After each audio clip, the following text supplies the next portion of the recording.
Mahatma Gandhi Kalwakurthy lift irrigation project. Mahabubnagar జిల్లాలోని కరువు పీడిత ప్రాంతాలలో నీటి కొరత కారణంగా పేద రైతులు తీవ్రమైన పంట నష్టాలను ఎదుర్కొంటున్నారు. ఈ నీటి కొరతను తీర్చడం కొరకు కొల్లాపూర్, నాగర్ కర్నూల్, అచ్చంపేట, వనపర్తి, జడ్చెర్ల మరియు కల్వకుర్తి అసెంబ్లీ నియోజకవర్గాల పరిధిలోని సుమారు 303 గ్రామాల్లోని 3.5 లక్షల ఎకరాల ఆయకట్టుకు సాగునీరు మరియు ఆయా గ్రామ ప్రజలకు తాగునీటిని అందించాలనే ఉద్దేశంతో మహాత్మాగాంధీ కల్వకుర్తి లిఫ్ట్ ఇరిగేషన్ ప్రాజెక్టును ప్రతిపాదించడమైనది.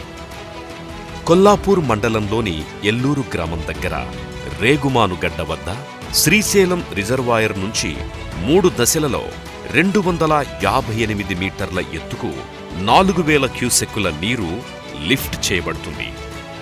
నీరు శ్రీశైలం రిజర్వాయర్ నుండి అప్రోచ్ ఛానల్ ద్వారా లిఫ్ట్ 1 యొక్క సర్జీపూల్లోకి తీసుకెళ్లబడుతుంది. అక్కడి నుండి డ్రాఫ్ట్ ట్యూబులు నీటిని పంప్ హౌస్లోని పంపులకి తీసుకెళ్తాయి. ఆ తరువాత నీటిని ఎలక్ట్రిక్ మోటార్లు 95 మీటర్ల ఎత్తుకు డెలివరీ మెయిన్స్ ద్వారా లిఫ్ట్ చేస్తాయి. అక్కడి నుండి నీరు సిస్టర్న్కి, ఆ తరువాత ఎల్లూరు బ్యాలెన్సింగ్ రిజర్వాయర్కి చేరుతుంది. ఎల్లూరు బ్యాలెన్సింగ్ రిజర్వాయర్ నుంచి గ్రావిటీ కెనాల్ ద్వారా సింగోటం బ్యాలెన్సింగ్ రిజర్వాయర్కి నీరు చేరుతుంది. ఇక్కడి నుండి గ్రావిటీ కెనాల్ మరియు టన్నెల్ ద్వారా లిఫ్ట్ 2 సర్జీపూల్కి చేరుతుంది. సర్జీపూల్ నుండి డ్రాఫ్ట్ ట్యూబ్ల ద్వారా పంప్ హౌజ్లోని పంపులకి, అక్కడి నుండి ఎలక్ట్రిక్ మోటార్ల ద్వారా 86 మీటర్ల ఎత్తుకు లిఫ్ట్ చేయబడి సిస్టర్నికి, ఆ తరువాత జొన్నల బొగడ రిజర్వాయర్కి నీరు చేరుతుంది. ఇక్కడి నుండి గ్రావిటీ కెనాల్ మరియు టన్నెల్ ద్వారా లిఫ్ట్ 3 సర్జీపూల్కి చేరుతుంది. ఈ మధ్యలో ఎడమవైపున 36 కిలోమీటర్ల కాలువ ద్వారా 70,000 ఎకరాల ఆయకట్టుకు నీరు అందించబడుతుంది.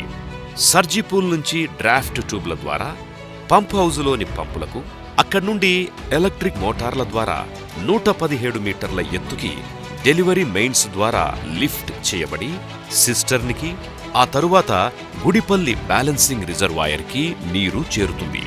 ఇక్కడి నుంచి ఎడమవైపుకు 160 కిలోమీటర్ల పొడవైన కల్వకుర్తి మెయిన్ కెనాల్ ద్వారా 1,80,000 ఎకరాల ఆయకట్టుకు, కుడివైపు అచ్చంపేట 80 కిలోమీటర్ల మెయిన్ కెనాల్ ద్వారా 90,000 ఎకరాలకు నీరు అందించబడుతుంది. ఇది మహాత్మాగాంధీ కల్వకుర్తి లిఫ్ట్ ఇరిగేషన్ యొక్క సమగ్ర స్వరూపం. ఈ ప్రాజెక్టు యొక్క లిఫ్ట్ 2 నవయుగ కంపెనీ ద్వారా నిర్మించబడుచున్నది. గత ప్రభుత్వం ద్వారా ఈ ప్రాజెక్టు 2005లో ప్రారంభించబడింది. 9 సంవత్సరాల కాలంలో కేవలం 65% మాత్రమే పురోగతి కనిపించింది.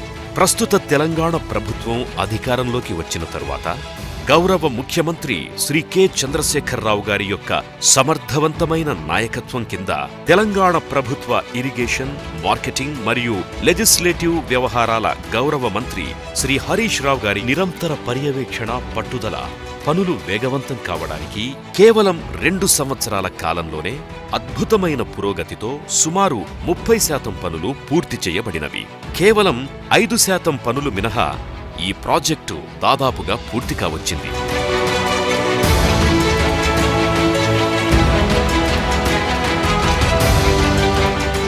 ,4000 క్యూసెక్కుల నీరు అప్రోచ్ ఛానల్ నుంచి 4.55 కిలోమీటర్ల పొడవు మరియు 6.85 మీటర్ల వ్యాసం కలిగిన టన్నెల్లోనికి ఇన్లెట్ ద్వారా మరియు అక్కడి నుంచి సర్జీపూల్లోనికి తీసుకెళ్లబడుతుంది. 4.5 మీటర్ల వెడల్పు, 4 మీటర్ల ఎత్తు కలిగిన 5 డ్రాఫ్ట్ ట్యూబ్లు నీటిని సర్జీపూల్ నుండి పంప్ హౌజులోని పంపులకు తీసుకెళ్తాయి. ఇక్కడి నుంచి నీరు ఎలక్ట్రిక్ మోటార్ల ద్వారా 86 మీటర్ల ఎత్తుకు డెలివరీ మెయిన్స్ ద్వారా లిఫ్ట్ చేయబడి సిస్టర్న్కి, అచ్చట నుండి రిజర్వాయర్కు చేరుతుంది. బలహీనమైన రాతి పగుళ్ల కారణంగా సర్జిపూల్ మరియు పంప్ హౌజుల మధ్య 50 మీటర్ల వెడల్పు కలిగిన రాక్ లెడ్జ్ జారిపోవడం ఒక ప్రధాన అవరోధంగా నిలిచింది. తాజా సాంకేతిక మార్గదర్శకం ద్వారా సర్జిపూల్ మరియు పంప్ హౌజుల యొక్క నిర్మాణం డిసెంబర్ 2015 నాటికి పూర్తి కాబడినది. 2 సంవత్సరాల పాటు అలుపెరగని శ్రమ ద్వారా ఈ ఖరీఫ్ సీజన్కి ఒక పంపు నుండి 800 క్యూసెక్కుల నీటిని ఆయకట్టుకు అందించుచున్నారు. 2017 రబీ సీజన్ కొరకు ముందుగానే నవంబర్ 2016లో మిగిలిన పంపుల ఏర్పాట్లు చేయబడుచున్నవి. 5 పంపులు పూర్తయిన తరువాత మహబూబ్ నగర్ జిల్లాలోని 3.4 లక్షల ఎకరాల ఆయకట్టుకు మరియు 303 గ్రామాలకు తాగునీటి కొరకు 4000 క్యూసెక్కుల నీరు అందించబడుతుంది. తెలంగాణ ప్రభుత్వం యొక్క విజన్ మహబూబ్ నగర్ జిల్లాలోని కరువు పీడిత ప్రాంతాలకు అత్యవసరమైన సహాయాన్ని సకాలంలో అందించుచున్నది.